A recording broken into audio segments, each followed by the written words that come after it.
Okay mga kapatid, para mapatunayan na effective yung ating ginagawang pagtetest sa slippage ng clutch lining. Ito. Yan o, nabaklasan namin ni Sir Hector yung clutch lining. Ito yan. Sulit na siya. Sobrang nipis na. Tapos mapansin niyo may mga tama yung kanyang pressure plate. So, ito ay papalitan ng bago. May pamalit tayong genuine release bearing. Tatanggalin yan. Ayan. Ito naman yung sa may kanyang flywheel. So ito yung flywheel. Ayan. Makapapansin niyo may mga bahagyang tama siya. Kapag hindi natin inayos yan o pinantay, pwedeng ipa-repaste mga kapatid. Pag hindi natin pinantay yan, ang mangyayari dyan ay kapag nagkambyo ka halimbawa ng arangkada, primera, mararamdaman mo magdadrag, kakadyot-kadyot. So kailangan mapa-resurface natin yan o kaya lihain natin ng kahit 2,000 lang. Kailangan mapantay natin ng maganda. So yun, kaya effective yung ating pagtetest ng clutch lining. Yun, makikita nyo naman sa Facebook page ko yan at saka sa aking YouTube channel mga kapatid. So yun, kapag naramdaman niyo medyo mahina na yung hatak at manual transmission ng inyong sasakyan, subukan niyo yung ganung test at posible ay manipis na ang inyong clutch lining. Ito mga kapatid, at binaklas na namin sa selector yung flywheel kasi napansin ko nga na may problema na rin sa kanyang surface nito, tsaka yung pilot bearing niya. Pag iniikot mo siya, may salyado yung bearing. So pakita ko sa inyo. Kaya meron yang ganyan. Sinusubukan kong magpalit ng pilot bearing na hindi tatanggalin yung flywheel, pero napansin ko nga may malalalim na kain to, baka ipa-replace natin to. So tatanggalin ko muna to. And ito mga kapatid, yung kanyang pilot bearing. Ayan. Pakinggan nyo Yun. Yung tunog na yun, ibig sabihin malamang tuyunan ng grasa itong kanyang pilot bearing. So hindi po ito nirekomenda na remedyoan, tanggalin, grasahan, palit. Papalitan natin to. So tatanggalin natin pilot bearing. So maaaring pa-resurface na natin tong flywheel kasi nabaklas na rin natin. So yun ang gagawin natin. Kapag paano malalaman na may problema ang pilot bearing? Isa sa mga symptoms niya ay hard shifting. Kasi pagka hard shifting ka, kapag kakambyo ka, yung main shaft nandito, nakatutok dito. Pag ito ay medyo kalug na, nagko-cause yan ng hard shifting sa transmission mo. So yan. Tapos maingay. Ayun, tunog ingay na bearing. Yan yung mga senyales na may problema ang iyong pilot bearing. Kasi minsan pagka kalug na yan, nagbi-misalign yung main shaft niya. So kaya nagko-cause ng hard shifting. Ayun. So yun, okay. Sana may natutunan kayo. Ito, at nakasalpak na yung ating pilot bearing at yung kanyang flywheel assembly. Kakabit na po natin yung pressure plate at clutch lining. The transmission assembly na. Ayan, nasa ilalim tayo ngayon. So dito ko ngayon sa ilalim ng sasakyan.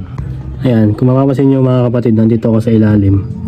At hirap kumita ng pera. Tama, Sir Hector? Oo naman. Hirap kumita ng pera. Mga ngatid pa. Nangati po siya sa yung naging pulbos na clutch lining. Kung kati kasi sa balat nun. So yun, ngayon magsasalpak na tayo ng transmission assembly. Ito, yan yung propeller. Ayun, sa ilalim. Ayun may kasama pa akong pusa. So ngayon pagka ganito at naramdaman ninyo na medyo ugong lang yung makina ninyo pero walang binibigay na power, ibig sabihin sliding na yung clutch ninyo pagka ganun. Pero marami pa rin pwedeng pagmulan yung mga low power ng makina mga kapatid. Tatandaan ninyo, simulan nyo muna sa mga basic: fuel filter, adjust ng barbula kung kailangan. Kung kailangan i-adjust yung barbula, merong modelo na hindi ina-adjust, self-adjustment, or minsan fuel filter, ganyan. Maraming pwedeng pagmulan ang low power. Pero may mga video na ako kung paano ma-identify sliding na ang clutch lining. So ito yung mga video yan. Marami-rami lang tayo nababa na transmission, manual transmission. So yun, pagkasalpak nito, syempre test rin natin. So medyo magbabalat pa kami ng buto ng selector. Hirap maghanap buhay, lalo pag maliit ang sweldo. Tama ba, maliit ang sweldo? Maliit. Maliit daw. Nakabuhay. Oo, sige. Okay, mamaya, antabay lang. Alright guys, ito, nakasalpak na po ang transmission. Finally, naigpitan na namin lahat yan. Bell housing.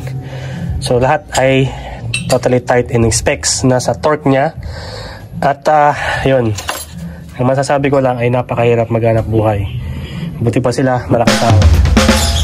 Ayan. So ito, okay pa naman yung clutch niya. Ang kagandahan po sa Monterong Gen 2 na to ay hindi po siya kagaya ng ibang modelo ngayon, yung mga Ford, yung 4N15 na yung secondary clutch niya wala na, concentrics ang tawag doon, yung nasa loob na. Kagandahan nito, secondary clutch meron pa. So hindi kami nahirapan. Nagpalit kami ng release bearing, pilot bearing, clutch lining, pressure plate. Kasalukuyan nagkakabit pa sa selector sa likod. Ayan, at liwanag. Okay. Ayun po siya sa likod, oh. Ayun, oh. So yun mga kapatid, I hope na natuto kayo sa ginawa naming video. At kung masabi ko lang ay napakahirap maghanap po mga kapatid. So sa mga naka-manual po, iwasang maging clutch driver. Although ito mataas na milyahe. At para maiwasan yung pagkasunod ng inyong clutch lining. At masasabi ko lang, kapag gusto nyo malaman kung sliding ng inyong clutch, meron tayong video niya sa aking YouTube channel mga kapatid. At siguraduhin pong panoorin mabuti at intindihin. Ayan. Salamat po sa lahat mga kapatid. Salamat sa pagsuporta sa aking Facebook page at sa aking YouTube channel mga kapatid. At test drive na lang to. Okay na to. Alright. Okay na yung ating ginagawang Montero. Napalitan na natin yung clutch lining, pressure plate, release bearing, pilot bearing. So ngayon, pakita ko lang sa inyo, testingin natin yung ating pagtitest. Dapat mamatay ang makina. Yung pag-sliding yung clutch, pagka manipis na yung lining mo, pagka tinest mo yung ganitong procedure, dapat mamatay ang makina. So lagay natin sa kwarta. Ayan. Tapos pag binitawan ko yung clutch, dapat mamamatay yung kanyang makina. So naka-start yan ha. Ayun. Kita nyo naman, gumagana yung RPM. Naka almost 1,000. Ayan. Mga 800 yata. Oh, okay. Dapat mamamatay yung kanyang makina. So bitawan natin yung clutch. Ayan. Namatay na yung makina niya. Ibig sabihin, maganda na yung ating clutch lining. Siyempre, kasi bagong palit. I hope guys, nag-enjoy kayo sa ginawa kong vlog na to. At sana nakatulong yung ganito. So, yung mga ganitong modelo, pag ganyan ang mga odometer nyo, mag-abang-abang na kayo sa clutch assembly ninyo. Ayan. Kasi, malamang sa malamang, baka manipis na yung clutch lining ninyo mga kapatid. So, ngayon, nagte-test drive tayo. Actually, nandito ako sa highway, na-test drive ko na siya. Okay na, wala nang kalampag sa ilalim, maganda na. Siyempre, kailangan silipin natin kung may leak, kung may maluwag na bolt sa ating pagkakagawa. So far, okay naman. Kaya, ayun, ayos na. Alright. Testingin natin. Ganda na, maganda ng hataw ng ating ginawang Montero.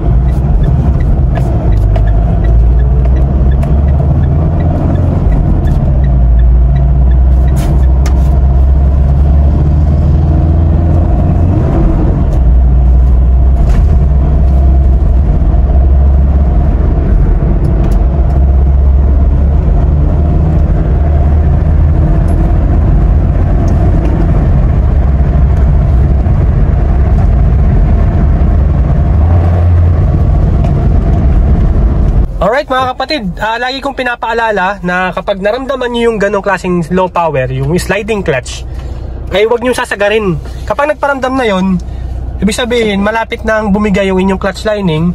At dapat mapagawa nyo na kagad kasi baka magkatama yung kagaya nito, nagkatama yung kanyang flywheel.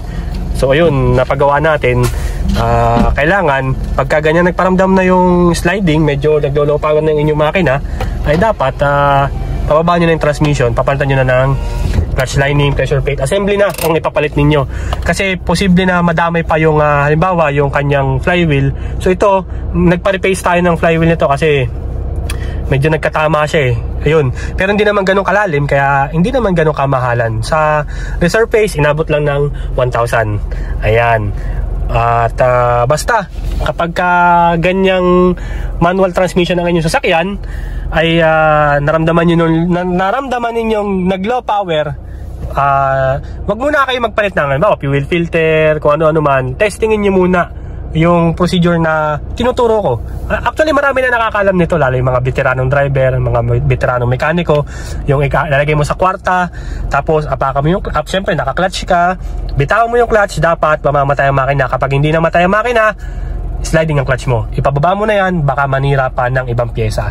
Alright, thank you very much po. I hope na may natutunan kayo sa ginawa kong vlog. Don't forget po to subscribe and follow my Facebook page. Nakita nyo yung test drive natin, okay na ulit itong Montero mga kapatid. Thank you very much and God bless po. At ito po, at may gagawin pa tayo next na Montero next week, next Sunday naman siguro.